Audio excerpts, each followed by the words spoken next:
Salam untuk semua sahabat pendidikan, khususnya siswa kelas 7 SMP. Selamat datang di video pembelajaran IPS. Nah, di video kali ini kita akan membahas atau mempelajari tentang potensi sumber daya alam yang dimiliki Indonesia. Bersama saya, Thomas Rinto Haromunte.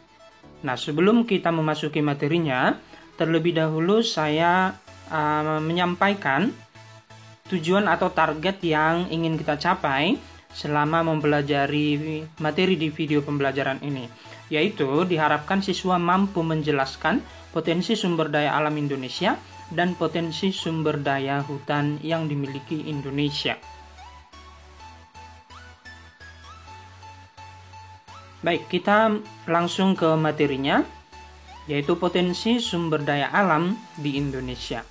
Sebelumnya, perlu kita ketahui bahwa sumber daya alam bisa kita artikan sebagai segala sesuatu yang terdapat di alam, baik berupa benda mati maupun benda hidup yang dipergunakan ataupun dimanfaatkan oleh manusia demi kelangsungan ataupun kepentingan hidup manusia itu sendiri. Sumber daya alam ini bisa berupa air, tanah, udara, berbagai jenis batuan, hutan, barang tambang, termasuk juga hal-hal yang lainnya yang bermanfaat bagi manusia, begitu ya. Nah, coba kita lihat potensi sumber daya hutan yang dimiliki oleh Indonesia. Nah, sebelumnya, menurut data dari Direktorat Jenderal Planologi Kehutanan dan Tata Lingkungan, pada tahun 2019, bahwa luas hutan di Indonesia sekitar 94 juta hektar atau 50% dari total daratan Indonesia. Luas hutan yang ada di Indonesia tersebar di Sumatera, Kalimantan, Jawa, kemudian Sulawesi dan Papua. Terbesar ada di Sumatera, Kalimantan, Sulawesi dan Papua, gitu ya. Nah, jenis-jenis kayu dan persebarannya yang ada di Indonesia. Secara umum, jenis kayu yang dimiliki oleh hutan Indonesia ada berupa rotan, di mana banyak dihasilkan di hutan Kalimantan, hutan Sumatera Utara, dan hutan Sumatera Barat. Kemudian kayu keruing, lalu pohon meranti, agatis, dihasilkan di hutan Papua, hutan Sulawesi, dan hutan Kalimantan. Selanjutnya, kayu jati banyak dihasilkan dari hutan di Jawa Tengah. Kayu cendana banyak dihasilkan di Nusa Tenggara Timur. Sedangkan ramasal dan akasia banyak dihasilkan dari Jawa Barat. Berikut merupakan penampakan dari beberapa spesies tumbuhan yang ada di hutan Indonesia, seperti kayu keruing, kayu jati, ada rotan, kayu cendana, kayu ramasal. Selanjutnya adalah jenis hutan yang terdapat di Indonesia.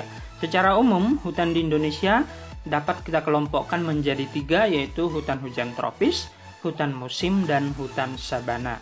Nah, ketiga jenis hutan ini dibedakan menurut tingkat curah hujannya dan keberagaman dari spesies ataupun jenis tumbuhan yang ada pada hutan tersebut, di mana hutan hujan tropis merupakan hutan yang curah hujannya lebih tinggi, lebih tinggi di Indonesia. Sedangkan hutan musim, curah hujan atau tingkat curah hujannya sudah lebih sedikit daripada hutan hujan tropis.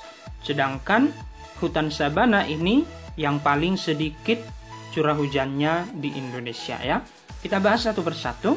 Yang pertama, hutan hujan tropis, tersebar di hutan Pulau Sumatera, kemudian di Jawa bagian barat, hutan di Kalimantan, Papua, dan Sulawesi. Adapun ciri-ciri dari hutan hujan tropis memiliki jenis tumbuhan yang beraneka ragam, heterogen, Kemudian pohonnya tinggi dan besar, daunnya lebat, kemudian rindang sepanjang tahun. Biasanya dasar hutan atau tanah hutannya itu lembab karena sinar matahari tidak tembus ke dasar hutan, dihalangi oleh daun yang lebat tadi, yang rindang tadi, begitu ya. Nah, kemudian banyak juga dijumpai tumbuhan-tumbuhan yang epifit dan tumbuhan liana ya. Tumbuhan epifit itu adalah tumbuhan yang memanjat, sedangkan tumbuhan liana adalah tumbuhan yang menempel ya. Kemudian hutan musim ya. Ciri-cirinya adalah meranggas atau menggugurkan daun ya pada musim kemarau. Kemudian daunnya bertunas kembali pada musim hujan. Tersebar di Jawa Timur, kemudian Nusa Tenggara ya. Baik Nusa Tenggara Barat secara umum, walaupun ada sebagian kecil juga di Nusa Tenggara Timur ya. Selanjutnya adalah hutan sabana. Hutan sabana bisa kita artikan sebagai padang rumput yang diselingi oleh pohon dan semak belukar. Jadi memang yang mendominasi adalah padang rumput luas, walaupun di tengah-tengah padang rumputnya ada semak belukar dan pohon, begitu ya.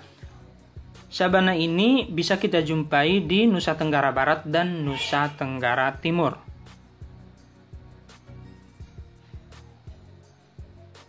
Manfaat dan fungsi hutan Indonesia. Nah, secara umum ada beberapa manfaat dari hutan. Yang pertama, menyimpan air hujan dan kemudian mengalirkannya ke sungai-sungai dan danau sehingga pada musim kemarau tidak mengalami kekeringan. Termasuk juga menyimpan air di dalam tanah ya, di bagian bawah hutan tersebut sehingga mengalirkannya melalui mata air ya kan. Walaupun pada musim kemarau mata airnya tetap mengalir ya, sungainya juga tetap mengalir begitu ya. Nah, ini sering kita sebut sebagai fungsi hidrologis hutan ya. Fungsi sebagai penyimpan air begitu ya. Nah, itulah sebabnya ketika hutan ditebang ya, ketika hutan ditebang, fungsi hutan sebagai penyimpan air itu akan hilang ya. Mata air bisa akan mengering ketika hutannya rusak begitu ya. Kemudian sebagai tempat hidup berbagai jenis flora dan fauna yang bisa dimanfaatkan manusia sebagai sumber makanan dan sumber obat-obatan begitu ya. Lalu selanjutnya mencegah terjadinya erosi ataupun pengikisan ya. Ini disebut sebagai fungsi orologis atau fungsi ekologis hutan, yaitu fungsi sebagai pencegah erosi, pencegah longsor juga boleh ya. Selanjutnya menghasilkan oksigen dan menyerap karbon dioksida. Ya. Ini kita sebut sebagai fungsi klimatologis hutan ya.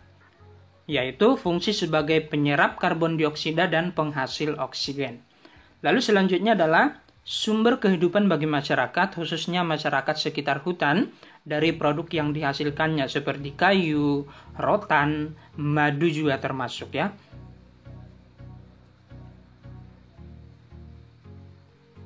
Baik, sekianlah pembelajaran kita di video kali ini. Silakan mempelajari materi yang ada dalam video ini, dan jika kalian memiliki pertanyaan, kalian bisa buat pertanyaannya di bagian komentar ya. Akhir kata saya mengucapkan selamat belajar dan tetap semangat.